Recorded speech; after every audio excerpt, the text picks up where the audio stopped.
बस थोड़ा सा। तनी सा।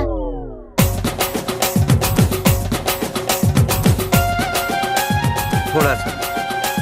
भैया खाली आलू दिया, बस थोड़ा सा। सीधे बैठ जा। ना ना ना चल।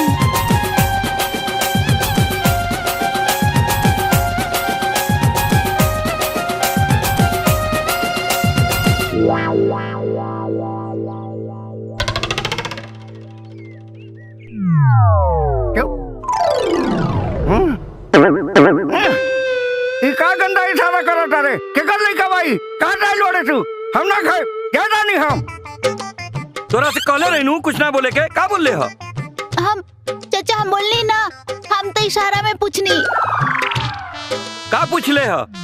हम तो ये पूछनी तू कौन पक्ष से बाड़ा, लड़का पक्ष से बाड़ा कि लड़की पक्ष से? तू दोनों में बोलस ना, तो हम ये कहनी है कि मरवाए में आइल बड़ो।